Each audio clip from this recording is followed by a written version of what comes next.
నమస్తే తిరిగి వార్తలకు స్వాగతం. భీమవరం పంచారామ క్షేత్రం శ్రీ సోమేశ్వర జనార్దన స్వామి వారిను రాష్ట్ర Janasena party protocol chairman Mallinedi Tirumalarao దర్శించుకున్నారు.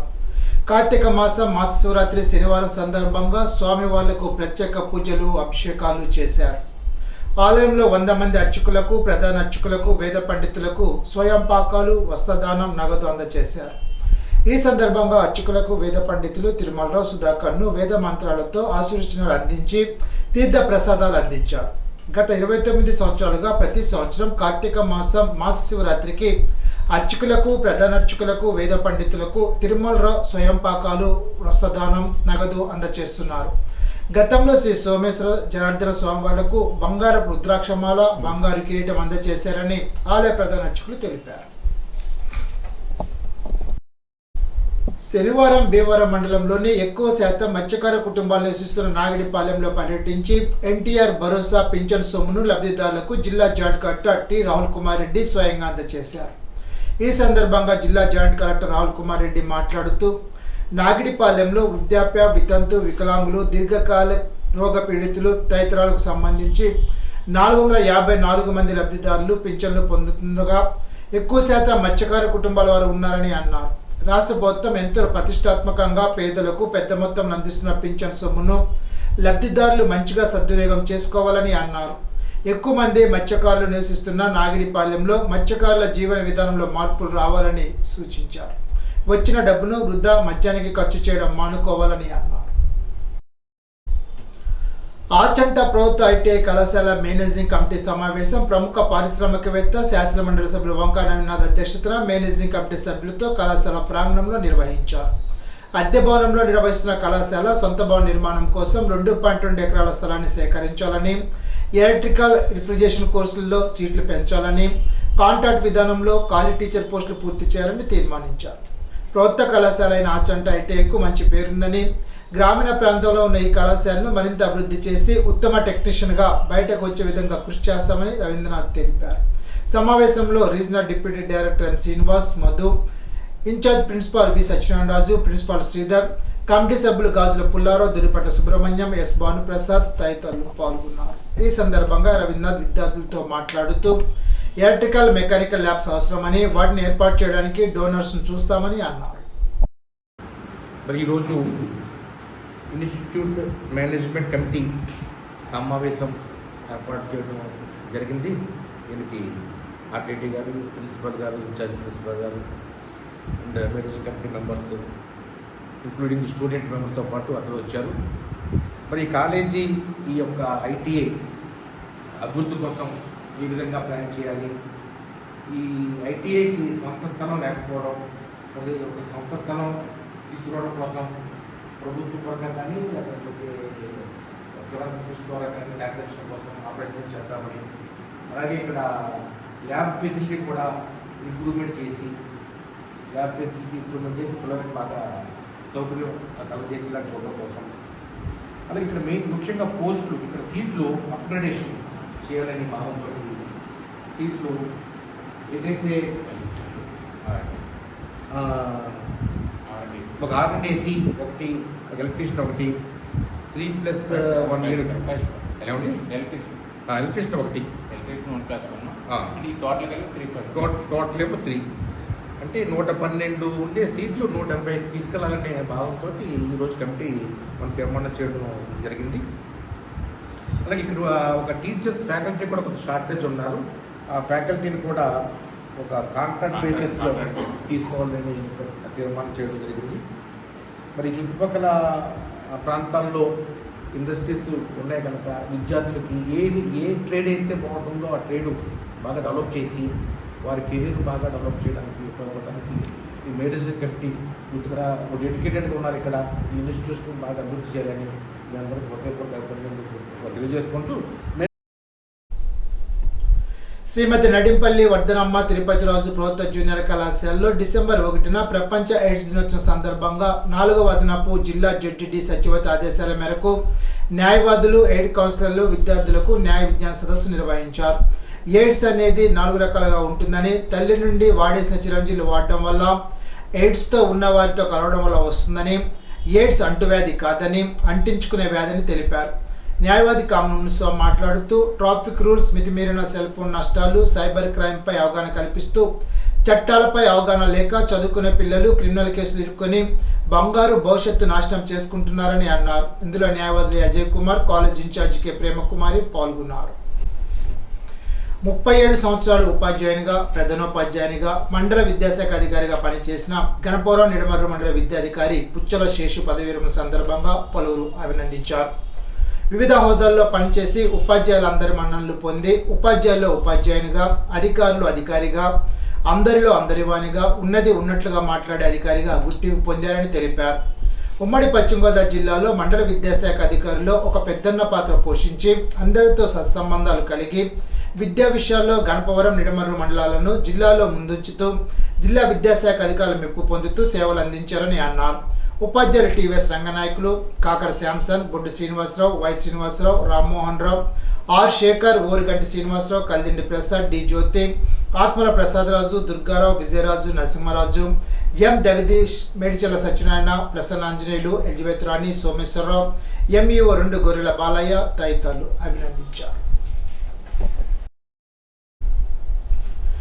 నిస్సీ ఫ్లోరా అహ్మదాబాద్ రాష్ట్ర హార్టికల్చర్ బోర్డు డిప్యూటీ డైరెక్టర్గా ఎంపిక కావడం దళిత జాతికి దక్కిన అరుదైన గౌరవమని మాలమహానాడు రాష్ట్ర అధ్యక్షులు నన్నేటి పుష్పరాజు అన్నారు. శుక్రవారం ఉండి పెదపేటలోని నిస్సీ ఫ్లోరా ఇంటి వద్ద మాలమహానాడు తరపున ఆమెకు ఘన సన్మానం నిర్వహించారు. ఈ సందర్భంగా నన్నేటి పుష్పరాజు మాట్లాడుతూ దేశవ్యాప్తంగా 19,000 మంది పరీక్షలు హాజరు కాగా 19 మాత్రమే ఎంపికయ్యారని, అందులో పశ్చిమ గోదావరి జిల్లా ఉండి గ్రామానికి చెందిన గోడి నిస్సీ ఫ్లోరా ఉండడం తమ జాతికి దక్కిన అరుదైన గౌరవమని వారు కొనియాడారు. దళితులకు చదువు అందని రోజుల్లోనే నిస్సీ ఫ్లోరా తాతయ్య, అమ్మమ్మ ప్రభుత్వ పాఠశాల ప్రధానోపాధ్యాయులుగా ఉన్నారని, అదేవిధంగా వారి మేనమామలు, తల్లి, పిన్ని కుటుంబ సభ్యులందరూ ప్రభుత్వ ఉద్యోగాలను స్థిరపడ్డారని, నేడు ప్రతి దళిత విద్యార్థికి చదువు అందుతున్నప్పటికీ చదువు లేకపోతున్నారని, ప్రతి ఒక్కరూ నిస్సీ ఫ్లోరాను ఆదర్శంగా తీసుకుని దళిత జాతి ప్రతిష్టను మరింత పెంచాలని వారు సూచించారు. నిస్సీ ఫ్లోరాను సన్మానించిన వారిలో మేడిది సాయి జగన్నాథ్, చిల్లె రాజ్ కుమార్, పిల్లి చంటిబాబు, డొల్లా నాని, నిస్సీ ఫ్లోరా కుటుంబ సభ్యులు ఉన్నారు. అందరికీ జై భీమ్. నా పేరు నన్నేటి పుష్పరాజ్, మాలమహానాడు ఆంధ్రప్రదేశ్ రాష్ట్ర అధ్యక్షుని. ఈరోజు పశ్చిమ గోదావరి జిల్లా ఉండి నియోజకవర్గం ఉండి పెదపేట రావడం జరిగింది. ఏంటంటే ఒక దళిత మహిళకు దక్కిన ఏదైతే అవకాశం, ఏదైతే మాకు సంతోషాన్ని ఇచ్చే విషయం ఏంటంటే, మరి ఇక్కడ ఉన్న గోడి నిస్సీ ఫ్లోరా అనే అమ్మాయి మేము పేపర్ చూడటం జరిగింది. మరి అరుదైన గౌరవం. దేశంలోనే ఇంచుమించుగా 19,000 మంది రాసిన ఎగ్జామ్లో 19 మంది అటెండ్ అవగా 19 మందికి రాగా 19లో ఒక అమ్మాయి మా దళిత మహిళ కావడం చాలా సంతోషాన్ని ఇచ్చింది. ఆమెని మేము కలవడానికి వచ్చాం.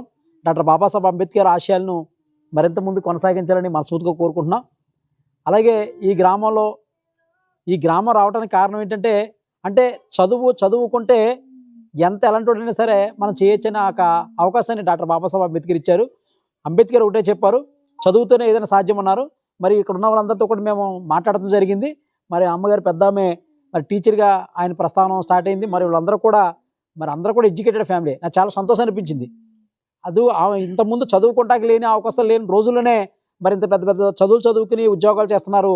ఇప్పుడు చదువుకునే అవకాశం ఉన్నప్పుడు కూడా మన దళిత పిల్లలందరూ కూడా చదువుకి వెనపడతనం ముందు అవుతున్నారు. చదువుకి ప్రాముఖ్యత ఇవ్వలేకపోతున్నారు. ఇప్పుడైనా నిస్సీ ఫ్లోరా చూసి చాలా సంతోషం అనిపిస్తుంది. సమాజంలో ఆర్థికంగా వెనుకబడిన వర్గాలకు చేయూత ఇవ్వడమే మానవతా సంస్థ ధ్యేయమని మానవతా ఉండి శాఖ అధ్యక్ష కార్యదర్శులు పెనుమెచ్చ రామకృష్ణంరాజు, డాక్టర్ గాదిరాజు రంగరాజు అన్నారు. శనివారం ఉండిలో తాడేపల్లి వెంకట పద్మజకు 12,000 రూపాయల విలువైన వీల్ చైర్ అందించారు. ఈ సందర్భంగా వారు మాట్లాడుతూ ఉచితంగా ఫ్రీజర్లు ఇవ్వడం, విద్యార్థులకు కెరీర్ గైడెన్స్, వరదలు, అగ్ని ప్రమాద బాధితులకు చేయూత ఇవ్వడం చేస్తున్నట్లు తెలిపారు. మండల co chairman Dangeti Ramalingeswararao, convener Komma Nagababu, కోశాధికారి కట్టెటి సత్యనారాయణ మాట్లాడారు. కార్యక్రమంలో మానవతా సభ్యులు మాసపత్రులు రామకృష్ణారావు, బి రమేష్ కుమార్ పాల్గొన్నారు.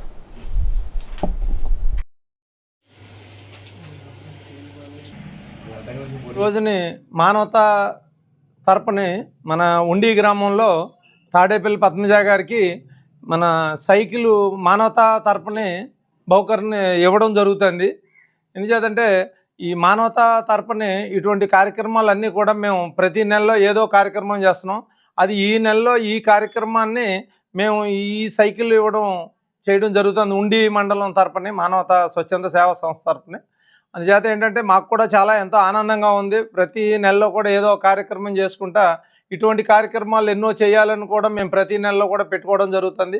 ఈ విధంగా ఇటువంటి కార్యక్రమాలు ఇంకా రాబోయే రోజుల్లో కూడా ఇంకా ఎన్నో చేయాలని మేము అనుకుంటున్నాం. మానవతా స్వచ్ఛంద సేవా సంస్థ ఆర్థిక పరంగా వెనుకబడిన కుటుంబాలకు, ముఖ్యంగా విద్యార్థులు కానీ వికలాంగులకు కానీ ఇలాంటి వారందరికీ కూడా చేయూత ఇవ్వాలనే ప్రధాన ఉద్దేశంతో ఈ మానవతా సేవ పనిచేస్తుంది. ఇప్పుడు ఈ వీల్ చైర్ అనేది 5వ వీల్ చైరు మన ఉండి మండలం శాఖ తరపున ఉప్లూరులో 3 ఇవ్వటం జరిగింది.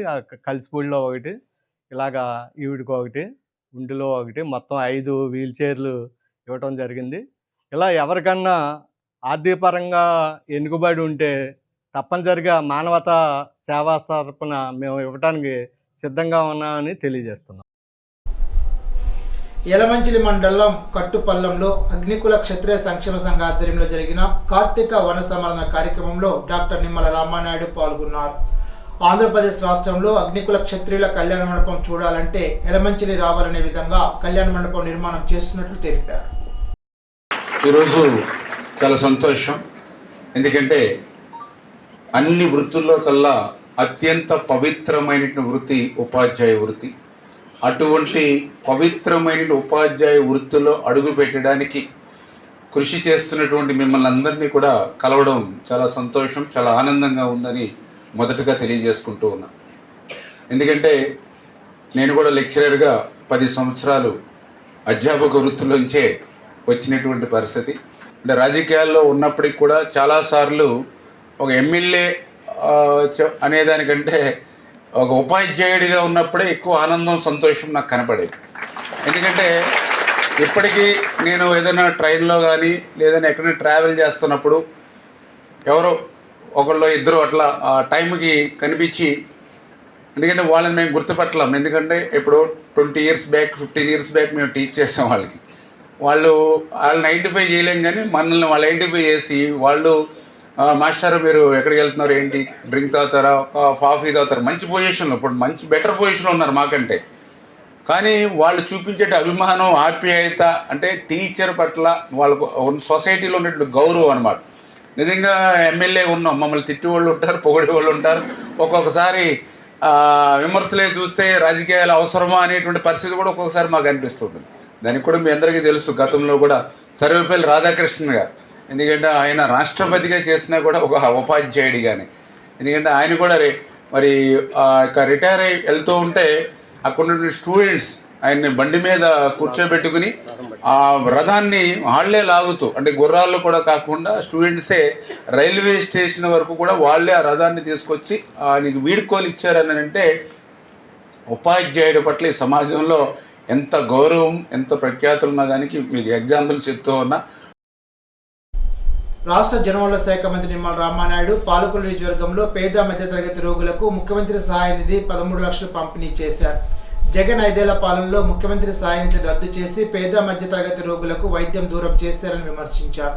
రాష్ట్రంలో ఉన్న విద్యుత్ లోటు 2014-19 5ఏళ్లలో మిగులు విద్యుత్తుగా మార్చిన ఘనత చంద్రబాబుదేనని అన్నారు.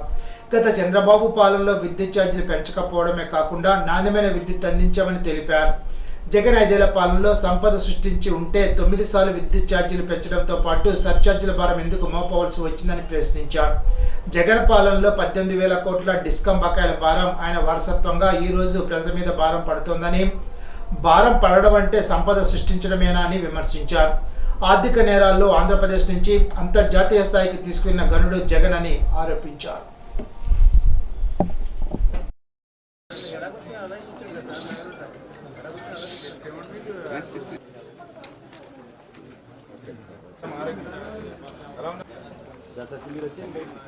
తెలుగుదేశం, జనసేన, బీజేపీ ప్రభుత్వం ఒక మానవత్వం ఉన్నటువంటి ప్రభుత్వం, ఒక ప్రజా ప్రభుత్వం.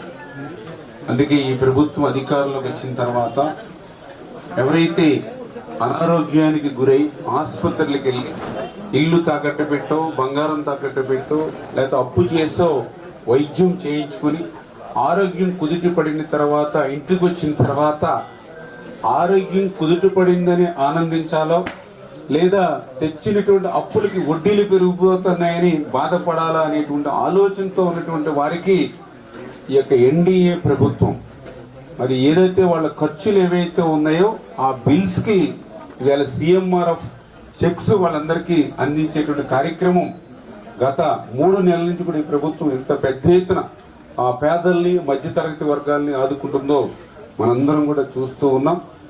అందులో కూడా పర్టికులర్గా మీరు కూడా చూస్తూ ఉన్నారు. ఏదైతే ఈరోజు శనివారం మరి ఈరోజు ఏదైతే మరి ఇవాళ CMRF చెక్కులు మరి పంపిణీ చేయించడం జరిగింది. ఇదే శనివారం, గత శనివారం అంటే వారం రోజులు తిరగకుండానే మళ్ళీ ఈరోజు CMRF చెక్కులు పంపిణీ చేస్తున్నాం అని అంటే ఇట్లా వారం పేదవాళ్ళు మధ్యతరగతి వాళ్ళని ఆదుకుంటున్నామని అంటే ఈ యొక్క ప్రభుత్వం ఎంత కృతనిశ్చయంతో వాళ్ళ ఆరోగ్యం కోసం పనిచేస్తుందో అదే ఒక ఉదాహరణ అనే విషయాన్ని కూడా సందర్భంగా తెలియజేసుకుంటూ ఇప్పుడు ఏలూరు జిల్లా వార్తలు. ఫెంగల్ తుఫాన్ వల్ల వర్షం పడి అన్నదాతలు ఇబ్బందులు పడుతున్నారని, కళ్ళాల్లో ధాన్యాన్ని వెంటనే మిల్లులకు తరలించాలని ఆంధ్రప్రదేశ్ రైతు సంఘ జిల్లా అధ్యక్ష కార్యదర్శులు కట్ట భాస్కరరావు, కె శ్రీనివాస్ కోరారు. శనివారం భీమడోలు మండలంలోని భీమడోలు, పొలసానిపల్లి గ్రామాల్లో పర్యటించి కళ్ళల్లో ఉన్న ధాన్యాన్ని పరిశీలించారు. తుఫాను వల్ల అన్నదాతలు ఎదుర్కొంటున్న సమస్యలను రైతులను, కౌలు రైతులను అడిగి తెలుసుకున్నారు. ఈ సందర్భంగా కట్ట భాస్కరరావు, కె శ్రీనివాసులు మాట్లాడుతూ ధాన్యం కొనుగోలుకు ప్రభుత్వం చర్యలు తీసుకుంటోందని అధికారులు, ప్రజాప్రతినిధులు చెబుతున్నా ఆచరణలో ఇంకా రైతులు సమస్యలు ఎదుర్కొంటున్నారని చెప్పారు. ఒకవైపు తుఫాను హెచ్చరికలు ఉన్నా యుద్ధ ప్రాతిపదికన కళ్ళాల్లోని ధాన్యాన్ని మిల్లులకు తరలించే చర్యలు పూర్తి స్థాయిలో తీసుకోలేదని అన్నారు. సరిపడా గోనె సంచులు అందుబాటులో లేవని, చినిగిన గోనె సంచులు ఇస్తున్నట్లుగా రైతులు తమ దృష్టికి తీసుకొచ్చారని చెప్పారు. ఈనాటి బంగారు మాట. అదుపు లేని ఆలోచనలు శత్రువు కన్నా ప్రమాదకరం. గౌతమ బుద్ధుడు. ఈ వార్త ఇంతటితో సమాప్తం. తిరిగి బిజినెస్లో కలుసుకుందాం. అంతవరకు సెలవు. నమస్కారం.